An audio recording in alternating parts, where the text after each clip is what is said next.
खोलिका आहेत।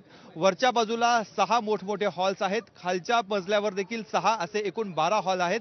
एका हॉलमध्ये साधारणतः 800 भाविक एकाच वेळेस तिथे थांबू शकतील अशा स्वरूपाची व्यवस्था करण्यात आलेली आहे। जे वृद्ध आहेत, जे लहान मुलं आहेत, जे दिव्यांग आहेत, वृद्ध दिव्यांगांसाठी व्हीलचेअरची देखील सुविधा करण्यात आलेली आहे। ज्या भाविकांना बसायचं आहे त्यांच्यासाठी बसण्याची देखील व्यवस्था करण्यात आलेली आहे। पिण्याच्या पाण्याची देखील व्यवस्था करण्यात आलेली आहे। मोबाईल्स किंवा इतर साहित्य ठेवण्यासाठी लॉकरची देखील व्यवस्था करण्यात आलेली आहे।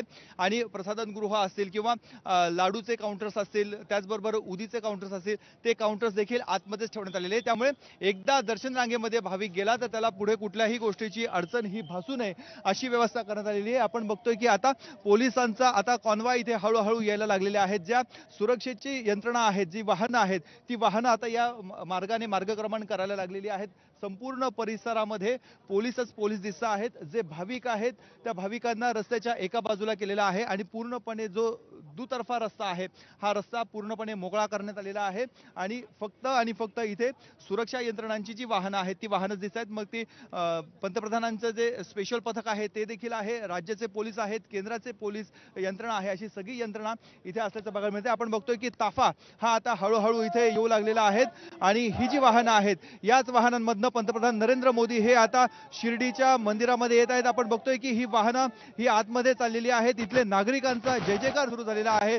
पंतप्रधान नरेंद्र मोदी आता शिर्डीच्या साई मंदिरामध्ये प्रवेश करत आहेत। हे आपण बघत आहोत 4थ्या नंबरचा गेट आहे, प्रवेशद्वार आहे आणि या प्रवेशद्वारामधनं पंतप्रधान नरेंद्र मोदी हे आतमध्ये जातील। त्यांच्याबरोबर राज्याचे मुख्यमंत्री, दोन्हीही उपमुख्यमंत्री, राज्यपाल, इथले मंत्री राधाकृष्ण विखे पाटील, याचबरोबर भाजपचे प्रमुख नेते या ताफ्यामध्ये आहेत आणि हे सर्वजण आता साईबाबांच्या दर्शनासाठी आतमध्ये जात आहेत। इथून पुढे जर आपण बघितलं तर समोरच रामाची प्रतिकृती असलेलं आपल्याला बघायला मिळतं आहे। हे प्रवेशद्वार आहे। खरं तर साईबाबा यांच्या पुण्यतिथीचा सोहळा चालू होता। आजचा हा 4था दिवस आहे। दरवर्षी हा खरं तर 3 दिवसाचा सोहळा असतो, मात्र एकादशी आल्यामुळे हा सोहळा 4 दिवसाचा झाला आणि या वर्षी म्हणजे जानेवारी महिन्यामध्ये लोकार्पण होणार आहे अयोध्येतील राम मंदिराचं। त्याच धर्तीवर इथलं प्रवेशद्वार हे बनवण्यात आलेलं होतं। आपण बघतोय श्रीरामाची ही भव्य मूर्ती आहे आणि रामाच्या मंदिराचा देखावा इथे करण्यात आलेला होता। खरं तर हे पुण्यतिथी सोहळ्यासाठी हा देखावा करण्यात आलेला होता। आज या पुण्यतिथी सोहळ्याची सांगता आहे आणि आजच्याच दिवशी पंतप्रधान नरेंद्र मोदी साईबाबांच्या चरणी नतमस्तक होणार आहेत, त्यांचं दर्शन घेणार आहेत। साधारणतः अर्धा तास म्हणजे इथून पुढे आता बरोबर 1 वाजतोय, इथून पुढे अर्धा तास मोदी ह्या मंदिरामध्येच राहतील। आता त्यांचं संस्थांच्या वतीनं छोटेखानी स्वागत केलं जाणार आहे। इथून पुढे ते आतमध्ये दर्शन घेतील, साईबाबांच्या समाधीचं दर्शन घेतील, पाद्यपूजा करतील। हा साधारणतः 15 ते 20 मिनिटाचा हा संपूर्ण सोहळा असणार आहे। साईबाबांची एक आरती देखील केली जाणार आहे। तिथून बाहेर पडत असताना गुरुस्थान जे आहे, गुरुस्थानाचं देखील पंतप्रधान नरेंद्र मोदी हे दर्शन घेतील आणि पुढच्या प्रवासासाठी ते मार्गस्थ होतील। दरम्यानच्या काळामध्ये साई संस्थांची 2024 ची जी दिनदर्शिका आहे त्या दिनदर्शिकेचं देखील आता अनावरण पंतप्रधान नरेंद्र मोदी यांच्या हस्ते होणार आहे।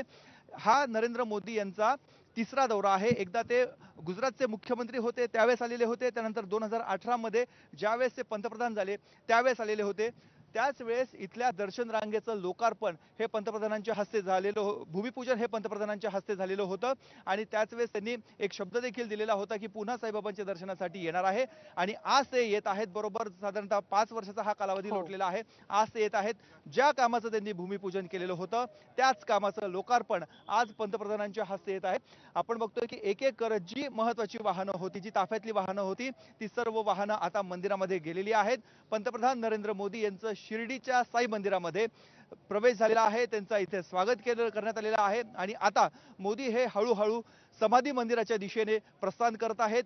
मुख्य हॉलमध्ये ते जातील, तिथे साईबाबांचं दर्शन घेतील, पाद्यपूजा करतील, साईबाबांच्या चरणी ते नतमस्तक होतील। बरोबर आहे। 2018 साली 5 वर्षांपूर्वी पंतप्रधान नरेंद्र मोदींचा शिर्डी दौरा झालेला होता। तेव्हाही 5 राज्यांच्या निवडणुका अगदी तोंडावर होत्या। यावेळेला सुद्धा योगायोग असाच आहे की पंतप्रधान मोदी शिर्डीत आलेले असताना 5 राज्यांच्या निवडणुका अगदी काही दिवसात संपन्न होणार आहेत आणि तेव्हा साई समाधी शताब्दी वर्षाची सुरुवात होणार होती आणि म्हणूनच विविध कामांची पायाभरणी शिर्डीच्या साई मंदिराच्या अनुषंगानं पंतप्रधान मोदींनी केली होती आणि आता ते पुन्हा जेव्हा या मंदिराला भेट देण्यासाठी साई चरणी नतमस्तक होण्यासाठी येत आहेत तेव्हा यातल्या अनेक कामांचं लोकार्पण, विशेष करून दर्शन रांगेचं लोकार्पण त्यांच्या हस्ते संपन्न होणार आहे। मुकुल, थोडंसं राजकारणाबद्दल राजकीय दृष्ट्या, धार्मिक दृष्ट्या तर वेगवेगळ्या अंगानं महत्त्व आहे या दौऱ्याला, पण राजकीय दृष्ट्या हा दौरा महत्त्वपूर्ण कसा आहे भाजपसाठी आणि आगामी निवडणुकांच्या दृष्टीनं? एक मिनिट मी बघतो कोणाला तरी मोदी मिळाले रे, बघ आपल्याला नाही मिळाले. कोणातरी कॅमेरामध्ये गेलेले. मुकुलपर्यंत बहुधा आवाज पोहोचत नाहीये, पण पुन्हा एकदा संवाद साधण्याचा प्रयत्न नक्की करूया. पंतप्रधान नरेंद्र मोदींचा ताफा हा शिर्डीच्या साई मंदिरात पोहोचलेला आहे.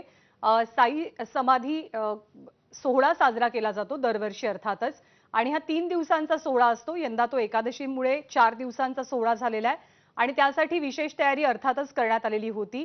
रामाची भव्य दिव्य प्रतिकृती सुद्धा प्रवेशद्वारावरती उभारण्यात आली आहे. त्याची झलक आपण मगाशीच बघितली. अयोध्येच्या राम मंदिराचं लोकार्पण होणार आहे जानेवारी महिन्यात. पंतप्रधान मोदी स्वतः उपस्थित असतील पूजेसाठी, मुख्य पूजेसाठी, आणि त्याच धर्तीवरती यावेळेला साई मंदिरात सुद्धा देखावा साकारण्यात आलेला होता. साई मंदिराचा आतला परिसर हा अत्यंत प्रशस्त परिसर आहे. साई मंदिरात येणारे भाविक हे केवळ राज्यातनं आणि देशातनं नाही, तर जगभरातनं मोठी संख्या साई भक्तांची दरवर्षी दर्शनासाठी इथे गर्दी होत असते. त्याचाच विचार करता तिरुपती बालाजीच्या धर्तीवरती अद्ययावत दर्शन रांगेचं उद्घाटन हे पंतप्रधान नरेंद्र मोदी आज करतील. संपूर्णपणे वातानुकूलित व्यवस्था असेल. कोणत्याही भाविकाला दर्शन